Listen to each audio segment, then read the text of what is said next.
in Canada, and is a recognition to the trauma, to what happened, to the history of Indigenous children that were, I guess, captives and products of the boarding school era. And during those times, a lot of our children had been put through a lot of different trauma, and it's not insignificant to our history. So this is to recognize the history and a remembrance and recognition to those things and the trauma that we went through. So it's a day that's called Orange Shirt Day. We've got our orange shirts on, and we're paying our respects to the memory and also to all the sacrifices, and to recognize all lives matter. So wanted to open up with that. Also, before we talk to Nicholas Metoxen, who's here with Cultural Heritage today, we do want to announce that we are very saddened to have to tell you that one of our Oneida men who served on our council and who is chairman of the Indian Gaming Association, Ernie Steve, known as Big Cat Stevens, has passed away at the early age of 66. Steve passed away on Friday, and arrangements are being made and will be communicated through Ryan Funeral Home in De Pere.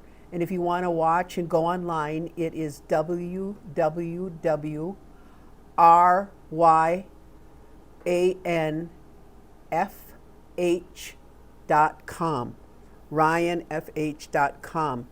And the arrangements, when they are finalized, will be found on that website. So the Oneida Nation is extending our appreciation to everybody. There's a tremendous outpouring of appreciation for all that he's done, sympathy and condolences. So as I mentioned, a full obituary will appear on Ryan's Funeral Home website. So right now we're ready to hear from our representative here from Cultural Heritage, Nicholas Metoxen. He's going to tell us some of the great things you guys are doing. Yawʌko, Bobbi. I too wanted to start off by acknowledging the family of Ernie Stevens II. Us at Cultural Heritage, we give our good thoughts and encouragement out to the family at this time. And like Bobbi said, the arrangements are forthcoming, and I believe there's some other posts going around about help with some of the other things like fire watching and stuff that you can find online as well. But I wanted to start off by first acknowledging that dear loss to the community. So for those of you that do not know me, Yigel Hey Dai Dwarad Lanha, Layung Gui Legete Niung Gyot Sungwe Huene, Kale Nicholas Metoxen Niung Gyot Sluna Geha, Waginyata Ni Wagita Loda, Kale Oniote Aga Ni Wagada Hunjoda, Da Nu Dalungo Wane Gohu Hadadi Dog Nugel. So my Oneida name is Layung Gui Leget, which means he carries the arrows. Otherwise, you can call me Nicholas Metoxen. That's my tax name. I'm from the Turtle Clan, and I am the Turtle Clan manager at Oneida Cultural Heritage.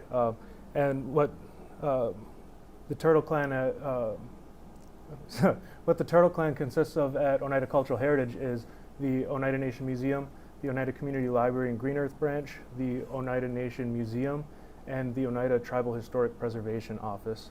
But I too wanted to start off by sharing a statement from our Tribal Historic Preservation Office in honor of Orange Shirt Day. So I would like to first start off by reading this one put together by our Tribal Historic Preservation Officer, Kanani Nunes. In honor of all of our parents, grandparents, and ancestors who survived the Indian residential boarding schools, we remember them today. We honor their strength and strong fire that has been passed down through the generations. Our people still endure the effects of genocide taken at these horrific places. However, we continue to heal in many ways, such as reclaiming and living in our cultural ways of life and rebuilding the family unit they relentlessly and strategically tried to rip apart. Almost every boarding school has its own cemetery. Records indicate the hundreds of lives lost during the boarding school era. Many times it was children burying children. On a regular basis, the Tribal Historic Preservation Officer Office works alongside many other tribes to bring their children home, where they are loved to their respective nations. It is imperative that we repatriate our loved ones to be reinterned to the earth and protect all burials from any further disturbance. May the demand for truth and reconciliation continue to bring awareness and healing for all communities and nations. So Yawʌko to our Tribal Historic Preservation Officer for sharing that post today. If anyone would like to revisit it, I believe it is live on the Cultural Heritage Facebook page as well. So encourage you to wear your orange shirts. It's not too late to go home at lunch and put one on if you forgot, so now is the time. But I do want to also note that in my introduction I did state that the Oneida Community Library and Green Earth branch are a part of the Turtle Clan at Cultural Heritage. I'm just here to announce that under a current reorganization, they will be moving to training and education. So I just wanted to take this moment to wish them the best of luck in this next chapter. They've been an amazing asset to Oneida Cultural Heritage in the time that I've been here. And I just want to assure the community that we're still going to be offering collaborations and cultural educational programming at the Oneida Community Library. Just because they're moving out from under us on an organizational structure level does not mean that we are going to stop showing up there and supporting. So really amazing team led by Eliza Skinnador, who's our library director. So best of luck to the whole team over there at the library. So a couple really amazing events coming up here as we are in this time of change, heading from summer into fall. And one of them that I wanted to share was our Oneida National Treasures Banquet and Awards Gala that is coming up on October 25th. I did want to take a moment to celebrate our 3 winners that were selected this year: the Oneida Community Lacrosse Program, Yawʌko, and Eliza Skinnador, who are our 3 winning individuals and organizations for this year. They're joining an amazing list of people that we have been able to induct into this National Treasure Awards banquet that we've held. Now this is going to be the 3rd year coming up.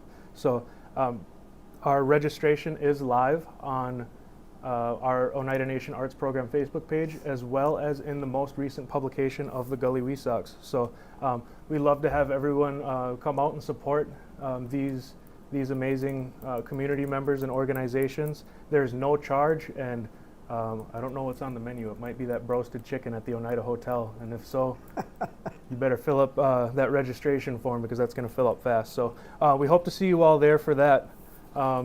Another event that we are preparing for is the 2025 Native Holiday Art Market. So that is going to take place on December 6th. It's open to the public and it's going to take place at NWTC. That is free to attend, and for vendors looking to register to be a merchant at this holiday art market, applications open tomorrow. So stay tuned to the Oneida Nation Arts Program website as well as our Facebook page. Those are 2 really great mediums to find our programming and stay up to date on what's happening with the Oneida Nation Arts Program. And I also want to acknowledge a couple events and happenings that are coming up for the Oneida Nation Museum. On Monday, October 13th, which is Indigenous Peoples Day, we're going to be having an author talk and book signing from Norbert Hill Jr. at the Oneida Nation Museum from 4 to 6 p.m. He is an author from this very community whose most recent book, The Great Vanishing Act, Blood Quantum and the Future of Native Nations, is for sale now, as well as his previous publication, Beyond Blood Quantum, Refusal to Disappear. So that would be a really great opportunity to get your book signed, but also have some conversations about some really critical discussions that are happening around our community, around our blood quantum, and around how we are going to handle some of these tough decisions we're going to have to make for the 7th generation. So we hope you can attend there. And that will actually be the last event at the Oneida Nation Museum, because on October 27th, we will be closing the Oneida Nation Museum exhibit gallery permanently. And that is because we are preparing to deconstruct all of the current exhibits in preparation for that beautiful building that we keep seeing progress further and further along on 172 there for the Oneida Cultural Center. That is on schedule to have an opening this coming spring. So we look forward to that, and we'll be closing that exhibit floor in preparation for that. It's been an awesome experience, just getting to express ourselves in a much bigger space than we've previously had. So the Oneida Nation Museum gallery floor will be no more. So get there before October 27th to see those exhibits for the last time before we get to see what they become in the future. But I did want to note that the gift shop will remain open. So it is just the exhibit floor that is closing. The gift shop will remain open. We wouldn't dare close that before the holidays with how much you guys like to come and shop. So come out there, still support. You can get some nice artwork or some Oneida Nation Museum tees, and I believe they have some orange shirts. So if you still are looking for your orange shirt at this point in the broadcast, head down to the Oneida Nation Museum. And that is Stacy Kuhn, who is our museum director, who is the head of that department. So I just want to thank that whole team for all the amazing programming that they're putting on and for really making this, well, I shouldn't say seamless. There's been a couple bumps in the road in this transition and this expansion of our Oneida Nation Museum and Cultural Center, but they've done an amazing job, adapting and improving and bringing us this really beautiful project that is going to be such a gift for our community. So stay tuned for more announcements on the Oneida Cultural Center. And that's all I have for updates. Wow. And you can wear an orange shirt any day. Any day. I mean, to bring that awareness or to keep yourself mindful of that history and that story, you can wear an orange shirt any day.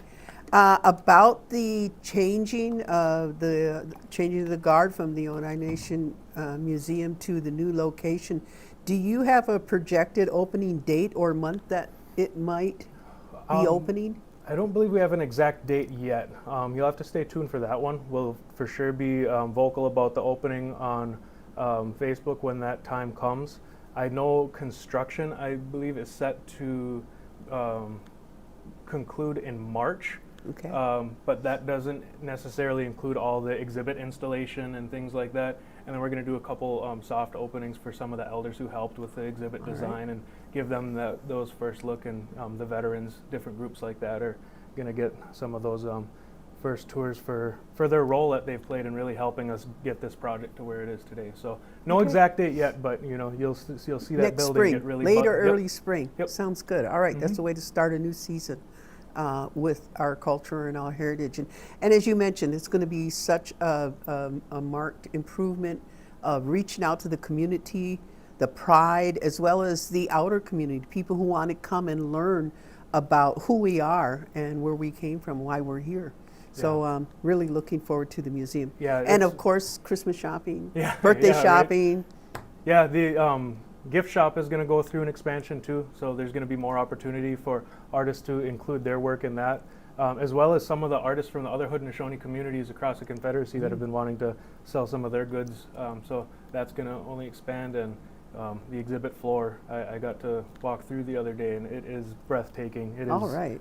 I'm so excited to see what this is going to come into, and if you've noticed, anyone driving by the concrete structures to the left of the building, that reflection garden is going to be an amazing community resource for different events and things like that too. So I really look forward to seeing it continue to develop. I think we all are. I know we are. And you mentioned the holiday art market. Mm-hmm. What kind of art are we looking at? Are there going to be any performing arts? Is it all going to be visual arts or?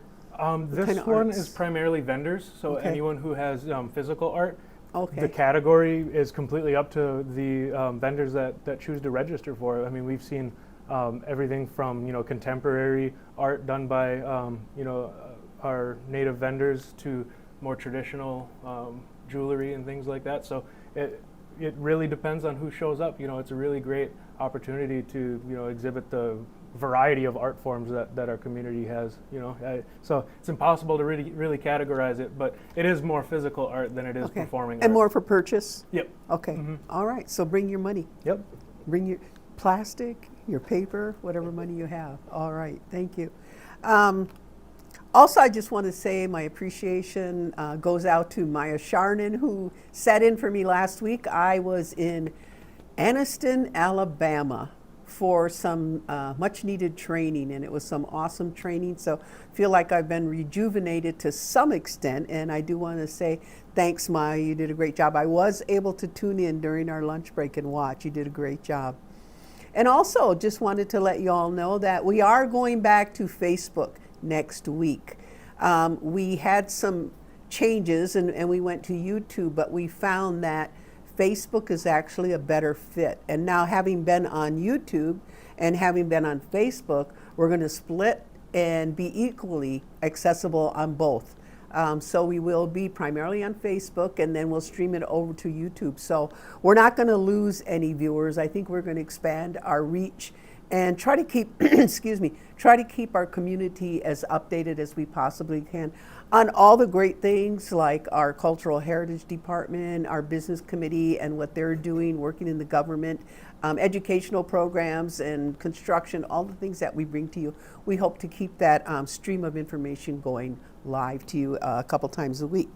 So there's no more farmers market. That has concluded the season, but the Oneida Apple Orchard is open. So go online and check out their hours and what they have. We have a lot of inquiries about what's available at the orchard. And this year they will not be doing pick your own for a number of reasons. However, they do have all the products that are available at the orchard store. So go online and check out their hours. Anything we forgot? No, I think one thing that I just want to acknowledge is how much the community also helps us with so much of our programming. Like for National Treasures, for instance, the amount of nominations that we got for that and just the caliber of artists that were nominated from the community, it really left our selection committee with some tough decisions to make, but that's all thanks to you guys at home who are helping us out and really helping guide our programming. So you know, these are your guys' picks for that one.